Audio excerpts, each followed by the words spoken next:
Today I want to talk to you ladies about how to draw your husband's heart. And this may seem like a weird reason of what actually caused me to start thinking about this, but okay, does anyone else ever get stuck in watching those little short videos like on Facebook? The reels? The little reels? Yeah, I don't know. It's like my sick pleasure where I'll just like watch like 10 of them in a row. Anyways, squirrel. So I saw this little video and it was actually talking about how before we get married, the enemy is trying to draw us and entice us into slipping into being intimate before marriage. He's doing everything he can to get us, right, to slip out of obedience to the Lord and purity. But then as soon as we get married, he does the opposite. He's like, I'm going to do everything I can for you to like be frustrated with your husband or be tired or have a headache. Everything I can to separate you, to keep you from being intimate and wanting to be intimate with your spouse. So shortly after that, TMI, warning, TMI, my husband was getting a little frisky, you know, like our husbands do sometimes anyways. And I was laying there like, does he think I'm asleep? And I'm like thinking of every single reason why I really don't feel like being intimate right now.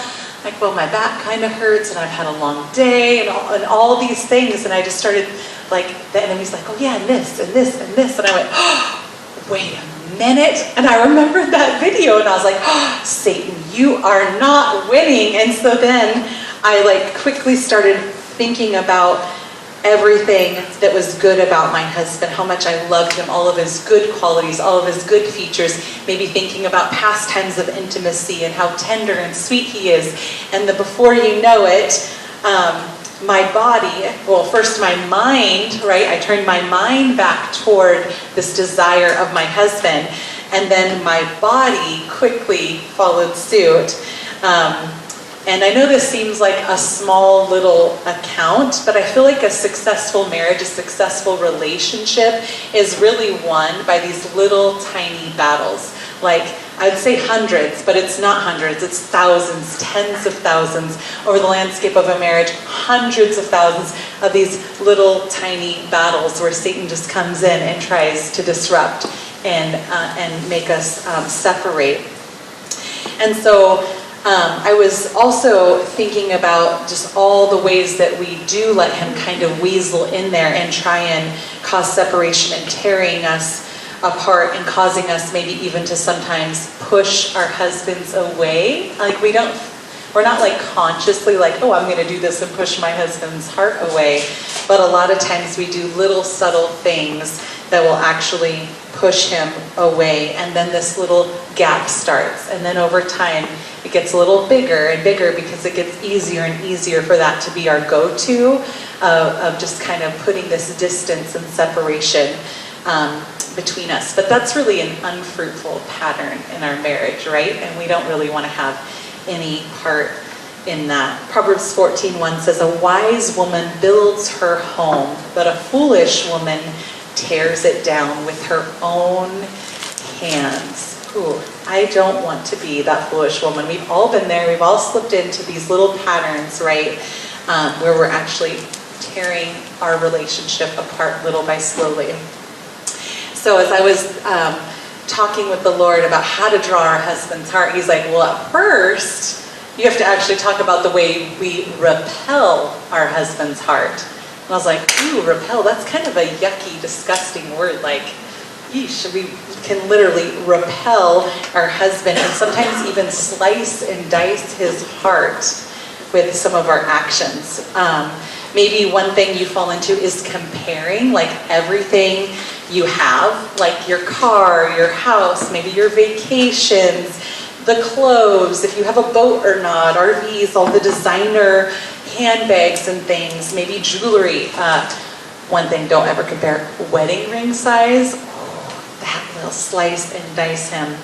So when we do this, though, he starts to feel like everything that he works for, to provide, to give us, is never enough, which causes him to feel like a complete failure as a provider.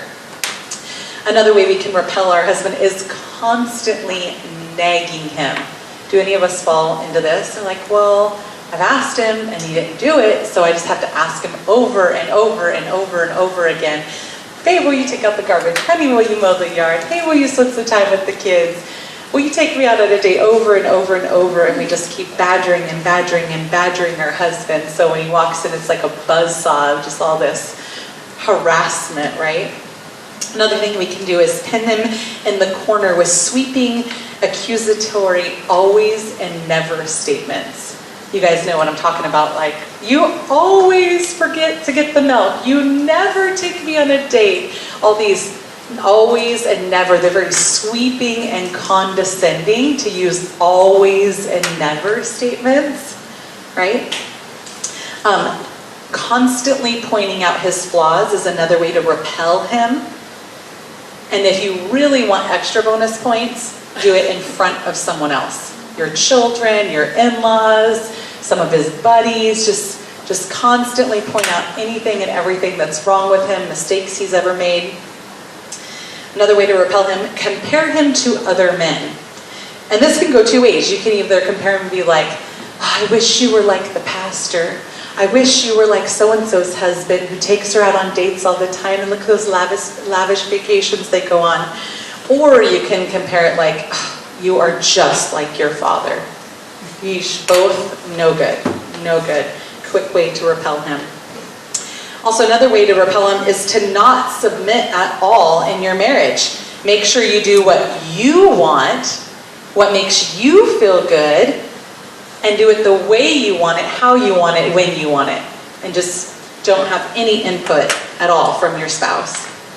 Also, you can remind him of every little mistake that he's ever made and never let him off the hook or forget it. Just keep badgering him over things he did 5, 10, 15, 20 years ago and keep rubbing his nose in those mistakes. It's so hard to even say all these.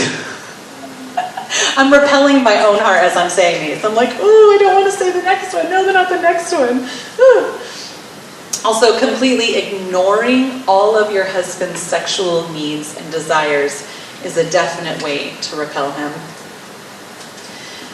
Or when he opens up, just get like and starts to share things with you. You know, our guys, they have these big lavish dreams. They're big dreamers, and we really want security. And so when our husbands are like, oh, we should get a sailboat and travel around the world and we could homeschool the kids, wouldn't that be great? And you're just like, oh, no, I'm gonna lose everything. It's the worst, my security. And we start freaking out inside, so we just look at him with just complete disgust, like he's a moron. And we're just like, what is wrong with you? Start rolling your eyes at him. If you really want to put the nail in the coffin, you could put your hand on your hip with the eye roll and the sigh. Oh, you're just so stupid. What are you thinking? That will never work. Throw in one of those finger shakes. That'll really do it. And just tell him every reason why any of his ideas or hopes and dreams will not work. Ouch. Also, if you really want to repel him, you could put the children, your work, every household chore, everything else in your life. You could put that as a higher priority than your husband, anything that he would like or desire or time with you. Also, you could constantly interrupt him and talk over him as if nothing he has to say is important at all, because you're just so brilliant. You know all the answers to everything and you don't need anything he has to say. Yeesh. Proverbs 27:15 through 16 says, a quarrelsome wife is as annoying as constant dripping on a rainy day. Stopping her complaints is like trying to stop the wind or trying to hold on to something with greased hands. Isn't the Bible so descriptive? I love that. Well, I don't love that, but I love how descriptive the Bible is. It is annoying. Our complaints are like trying to stop the wind. You can't stop the wind. And you definitely can't hold on to anything with greased hands. The Amplified version of Proverbs 25:24 says, it is better to dwell in the corner of the housetop than to share a house with a disagreeing, quarrelsome, and scolding wife. Ouch. So there you go. These are the things not to do unless you really want to repel your husband and push him away from you. So let's get into some of the good news, some things that we can do to actually draw our husband's heart. And this one is, the first one is show him the respect that he craves. Now, I asked my husband, how do you repel a man's heart? And the first thing he said was show him disrespect. And I said, well, what does that look like? And he said, for every man it's different. Every men are wired different of how they need respect. So I was like, this must be like the number one thing that guys really, really need in order to really be drawn to you, is to be respected. They crave it like we need oxygen to live. They need respect to be able to stand up and be a man. The Bible makes it clear in Ephesians 5:33. It says the wife must respect her husband. It's not like you should if he does this, maybe it's a good idea. That almost sounds like he's commanding us, right? The wife must respect her husband, even when we don't feel like it, because respect is not something that is a fleeting feeling, it's a choice to act, right? I was going to say if the Queen came in today, which she just recently passed away, God rest her soul, but if the President were to walk in this room right now, someone of a high authority and position, whether you voted for him or not, whether you agreed with his policies or not, you would treat him in a respectable, respectful way because of the position of authority that he holds, right? And we should do the same for our husbands because God has put him in a position of authority in your marriage. How do we show respect? We show him that he is important. Like when he comes in the door, do you stop what you're doing and actually greet him? And maybe give him a warm welcome. Hi, honey, it's so good to see you. Welcome home. How was your day? Or do we completely ignore him and keep cooking or doing something with the kids? Right? It's respectful to acknowledge his presence, maybe even welcome him with a kiss. If you're not doing that, just that slight change, you'll see a difference in your husband's countenance when he comes home. How refreshing that would be. Also, ask him his opinion about things, whether it's your finances, the raising of your children, maybe even your weekly schedule, what your evenings look like, all the things, all the areas of life. Ask him his view, his opinion, and then actually implement what he would like, right? This is very respectful to show him his ideas and thoughts are important. His preferences are important to you. Also, during disagreements, did you know you can be respectful even in a disagreement? Even when you are frustrated and you want to not be respectful. When your husband isn't being respectable, it takes some self-control, which is the fruit of the Spirit, right? To remain calm and respectful and be at peace. But God calls us women to do this. We can even set firm boundaries in a kind, loving, and respectful way. No, honey, this is what I need from you, right? When you look at pornography, it hurts my heart, and I'm asking you to never do that again. I love you, and I know that you love me. Could you do this for me as a way to grow and guard our marriage? There's ways that we can talk to him in a calm, loving manner, even in the hard things. Also, women, use respectful body language. We talked about what not to do, right? The rolling of the eyes and the pointing of the fingers and the sighing. And you know that look of disgust that we can give anybody that just tears them down. So stop it. Don't do these things. Don't roll your eyes at your husband. Don't dramatically sigh at him when you're like, that idea is terrible. You can think that and be like, God help me. One thing I've learned to say to my husband when he's throwing out these really awesome ideas, yeah, I used air quotes for that. I'll say, are we dreaming or are we planning?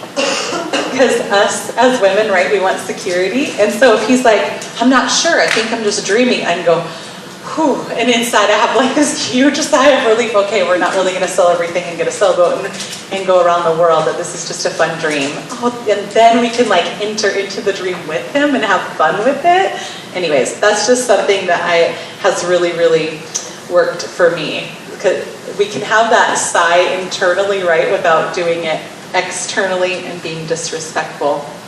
Also, don't talk down to your husband. We are moms, right? We have children, and which we shouldn't really talk down to our children, right? But we can start to talk to our kids like we're teaching them, like it's our job to be like Miss Junior Holy Spirit in there, to teach him and guide him and direct him, and he needs to do all the things that we think are right. But when we start talking down to him, like you just don't understand. This is blah, blah, blah. Oh my goodness, so disrespectful to talk to our husbands that way. Don't do it. Also, find ways to partner with your husband. Number 2. This is how we can draw his heart. Be his helpmate. Show him that you are there for him and you want to help him succeed in whatever it is that he's doing, whatever it is that God's calling him to do. One super bonding thing too to do is to plan and execute home projects. Like maybe it's a landscaping project or just painting a room or organizing something or building something. When we work like side by side and we're like this team with him, it's so bonding. I don't know if anyone else has a husband that just like, they're doing a project, they don't even care if you help them, they just want you like there to like see them doing it and be like, wow, you're doing a great job. I don't know how many tons of countless hours when I was first married, my husband was really into like fixing up vehicles and then selling them. I was in so many engine compartments up to my elbows or just out there. Oh yeah, okay, you're doing good. Oh, you need a wrench? Here you go. But he loved it. He thrived. He just like came alive. Like, wow, she's interested in the things that I'm interested in. She sees what I'm doing. This is amazing. So find ways to partner with him. Genesis 2:18 says, the Lord God said, it is not good for man to be alone. I will make a helper suitable for him. This is a mandate for every single wife. It's one of your highest callings is to be his helpmate. Also Ecclesiastes 4:9-10 says, 2 are better than 1 because they have a good return for their labor. If either of them falls down, one can help the other up. Our husband needs us there, right? We get to look for those areas of weakness and kind of help course correct sometimes, right? If he's stumbling. And we get a good return for our labor. Woohoo! Double the effort, double the pay. Anyways. Number 3, be a safe place for his heart. Be a safe place for his heart. Men are kind of like a turtle. Have you ever seen a turtle in their shell? And they get into like a new area around new creatures, and they just like slowly poke their head out. And they're like, is it safe out here? And if they sense any danger or anything like harsh, scary, they just retreat right back into their shell like that. And then it's going to be, every time they do it, they stay in their shell just a little longer. Like, is it safe yet? Is it safe yet? And then they hide away back in their shell. And our husbands are no different. If they sense in any way that we are not safe for them, they're going to retreat further and further and further into their shell. And that's the opposite, right, as women, of what we want. We want our husband to let down the walls and be open and vulnerable with us. Proverbs 12:18 says, the words of the reckless pierce like swords, but the tongue of the wise brings healing. Ouch. I don't want my words to pierce my husband like a sword, to be used as a weapon. Instead, I want that tongue of healing and wisdom where he's going to feel safe. When he lets down those walls and opens up, I need to be gentle and patient and loving and tender. Show him that he can trust me with his deepest desires, with his insecurities, with his thoughts, with all of his hopes and his dreams, even if I think they are crazy. I'm not going to articulate that to him. I'm going to partner with him and be excited with him. I want all of who he is to be safe in my loving care. Because women, there are other places that your husband can find safety, that can find people who will be encouraging and kind and tender. And that a lot of times it puts a wedge in a marriage when we're not, and they'll be looking for that elsewhere. I want my husband to be looking here for that. I don't want him to be on the search for other women that will fulfill that need and him bond to someone else. That's my job. I want him to come to me for that. Proverbs 31:10-12 says, a wife of noble character, who can find? She is worth far more than rubies. Her husband has full confidence in her, lacks nothing of value. She brings him good, not harm, all the days of her life.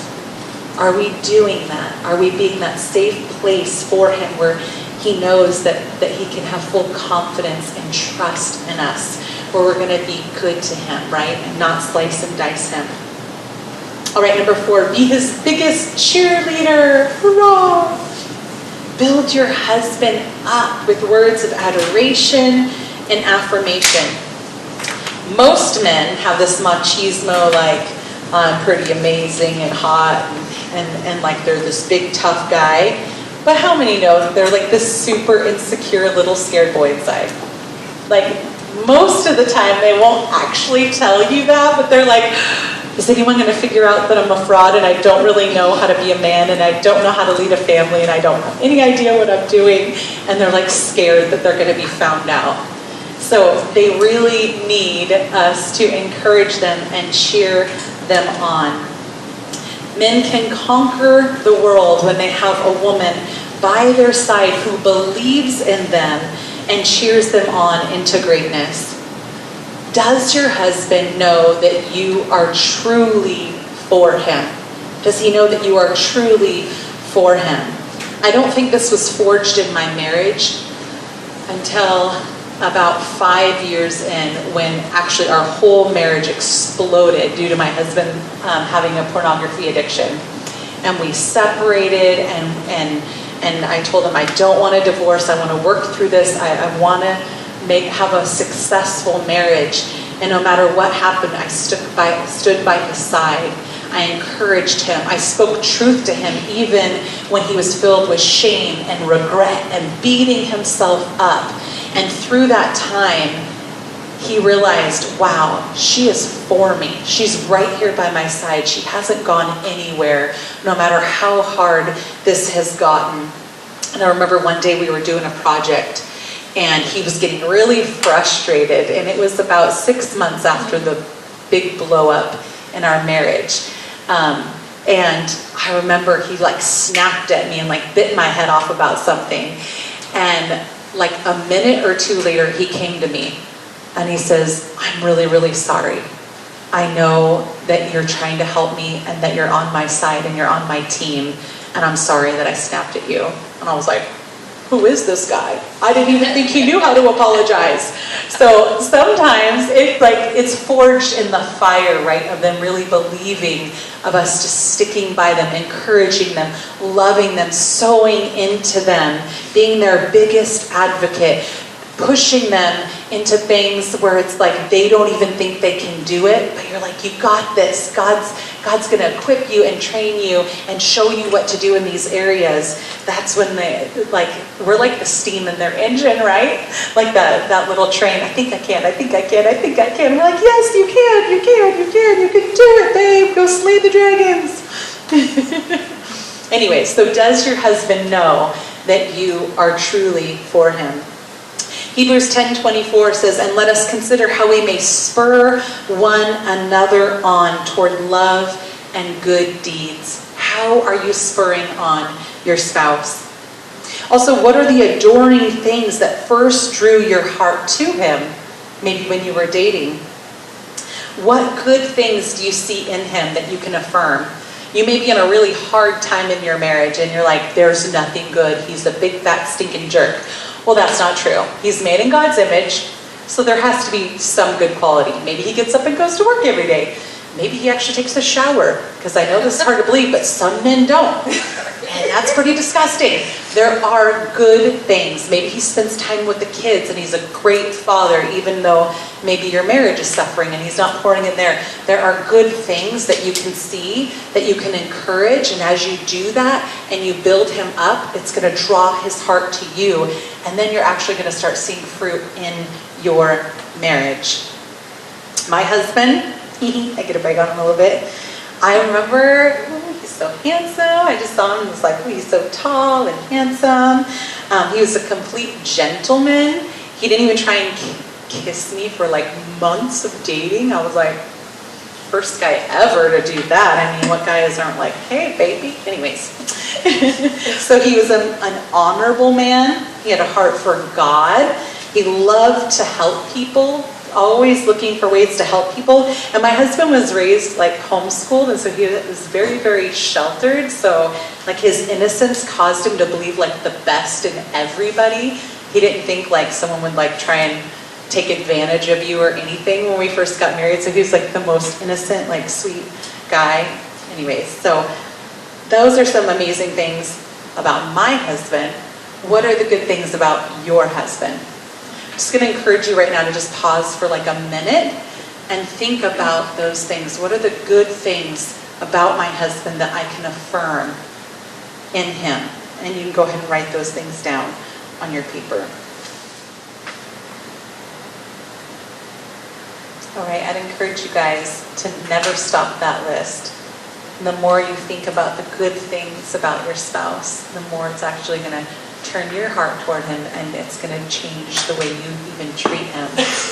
All right, number 5, intoxicate him with your love. And yes, this is biblical. Proverbs 5:18 and 19 says, may your fountain be blessed, and may you rejoice in the wife of your youth, a loving doe, a graceful deer. May her breast satisfy you always. May you ever be intoxicated with her love. We need to intoxicate our spouses with our love. So the first thing to do, never stop flirting with your husband. Why do we think that when we get married, we should stop that? Never stop flirting with him. Show him that you're still attracted to him, that you desire him, that you're drawn to him. Maybe pinch his tush every once in a while as you walk by in the kitchen. Be playful. Make eye contact with him from across the room and give him the look. You know the look.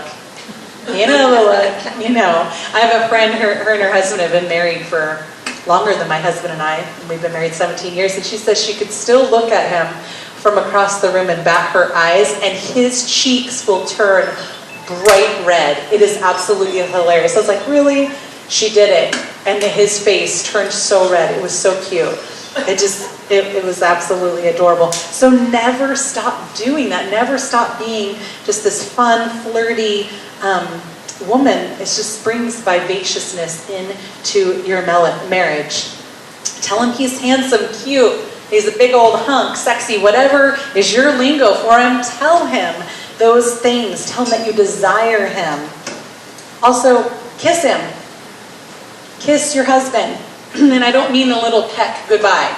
I mean kiss your husband like 5, 10, 30 seconds. Like a passionate kiss. But be prepared for what comes after. Because I did that this morning and I was not prepared for the timing of that. Just saying. Anyways. Be spontaneous. Be spontaneous. Keep him on his toes. Like he just never knows what to expect from you. What's going to happen? Is he going to come home and there's rose petals leading to the bed with a bunch of candles and you ready in some form or another? That's up to you, whatever that form is. Maybe you pop around the corner and flash him every once in a while. Obviously when no one else can see. But, keep him on his toes like he just does not know what to expect. You are a woman of mystery. Create a robust and healthy sex life with your husband. And like I said before, your words will guide your heart. So if you're thinking about these amazing things about your husband, or maybe think about past sexual experiences that you had that were amazing, if maybe you're not in the mood, then this is going to help kind of get you stirred up and have those romantic feelings start flooding you. Because the enemy, he wants to rob this from your marriage. He wants to take intimacy from your marriage because it will erode your marriage if you are not having intimacy with your spouse. Guess what? You can fantasize about your husband. I encourage you, often fantasize about your husband. It is not wrong. He's your husband. And look, this will help you kind of look forward to that time with him. Maybe text him, I'm thinking about you. Hey, remember last week when we fill in the blank? Fill in the blank, I'm not going to fill that in. Might embarrass my husband real bad. Anyways, this will kind of, women are like crock pots and men are like microwaves. Like, it sometimes takes hours for us to like mentally and emotionally be ready. Men are like, just look at me. Just give me that kiss. Just bend over and get something out of the bottom cupboard. And they're like, whoop, I'm ready. Nice touch. Like they're just there like that, right? But women, we kind of need more time to build that up. So it starts in our mind, ladies. Also, number 6, be a student of your husband. Be a student. What is he like? What are your husband's likes? Does he like coffee or tea in the morning? What are some ways that you could bless your husband? What's one of his favorite meals or several of his favorite meals? Could you incorporate that in your schedule of cooking? Or you're making something he likes once a week or twice a week? When I was asking my husband how to draw his heart, he's like, well, through our stomach. Hello, cook us good things, make me some treats. I was like, okay, sex and food, apparently. That's the big ones for guys. Respect, sex, and food, right? Maybe you're not a cook. Order his favorite thing from his favorite restaurant and take out. Also, how does your husband prefer that you look? This might seem like an odd question. I'm not asking you to change and the color of your hair, completely how you dress, become a different person. But does he maybe prefer short hair or long hair? Does he like it when you get all glammed up and wear a bunch of makeup? Does he not care at all and he prefers like nothing or very, very little? What is it that your husband likes? Does he like it if you're super dressed up? Or is he like, just wear whatever, I don't care? In the bedroom, does he like it if you put on some lingerie? Or is he like, I don't care, I just want to see you naked, I don't care. What does your husband like? Be a student of your husband and do what you know he likes. There was a woman here at SOS several years ago. Her husband preferred long hair. So she grew her hair out. Was like, well, I really don't care that much. So she grew her husband out. She grew her husband out. She grew her hair out. And that was just such a delight to her husband to show him, you're important. You matter. Your likes, your desires, they matter. We're the only one that will ever meet our husband's desires and his sexual needs. And we're the one that gets to fulfill that in him. We should be the only one, right? So this is like our duty. It's a fun duty. But this is something that we get to do to bless him. My husband likes it when I wear dresses. I'm not a huge fan. I don't know, it's not my thing, but I do. I'll put on a dress, especially like on a date night. I'll try and remember, and sometimes even right before he gets home, I'll run in the bedroom and throw a dress on. I don't know. This is what he likes, so why not do it? Also, show love to your husband in his love language. If you don't know what the love languages are, there are 5 love languages. One is time spent together. Does he really come alive when you're with him? Words of affirmation. Does he really crave you, building him up and pointing out the good things? Some men, it's touch, and it doesn't mean sexual touch, just holding hands, maybe rubbing his back, sitting on the couch like right up against him. Gifts is another love language. Does he like it when you give him something? I have 4 written down here. Time spent together, words of affirmation, touch, gifts, and acts of service. That's my main love language, is acts of service. So that's making me a cup of coffee, washing your own dish. Real simple. Make the bed. Like, don't leave your crap all over the floor. Like, do the things around the house. Like, that's foreplay to me. I don't know what your love language is, but that's like foreplay to me. You vacuumed? Oh, buddy, you're getting it tonight. You really got me going by vacuuming the floor. But it's different for every single man. So be a student of your husband. What is his love language? Because we tend, just on autopilot, to love him the way we receive love. So I can drive myself crazy baking for him. Maybe I'll mow the yard. I'll do a project that was on his list. I'll do all these things, running myself into the ground, thinking I'm loving him well. Though that's not his love language. He appreciates it, but he'd rather me go out and watch him work on a project, because time spent together is his number one love language. He would rather me affirm him and tell him the good things that he's doing, because words of affirmation, those are his top two. So I'm wasting my time and energy if I'm pouring out, I'm spinning my wheels by doing all these acts of service. So what are your husbands? Find ways to fill that in him, fulfill his love language. Also, number 7, carry yourself with confidence and dignity. Men are more attracted to you when you carry yourself with confidence and dignity. They are not attracted to a super needy, clingy, insecure woman. It's kind of suffocating if we're like, you need to meet all my needs. Come here. Give me everything I want. I'm going to drown you with my needs. No, it's kind of repulsive. So we need to get our identity, our security, our fulfillment from God, so we're not placing those unrealistic, oppressive needs on our man. Then we can stand by our man and support him, right? And be his helper instead of latching onto him and like sucking the life out of him. There's nothing more attractive than a woman that has confidence, that carries herself with dignity. All of us can think of a woman right now that's maybe not even a very attractive woman, but if she's just like, you want some of this, and she may even be overweight, but she's just like, look at this, you want it, this looks good. It's attractive, it draws you, even if she's not like beautiful in our culture. So have that confidence. Also, number 8, be an excellent forgiver. Be an excellent forgiver. There's no greater kindness that we can give to our spouse than to forgive them when they make mistakes. When we make mistakes, I want to be forgiven, right? My husband is so good about forgiving instantly, and I struggle more. So I have to remember the time I backed the truck into something, and I was so scared to tell him, and he came home and he was like, well, are you okay? I was like, yeah, I'm fine. And he's like, well, then it doesn't matter. It's just a truck. And I was like, oh, thank God. You didn't yell. You didn't freak out.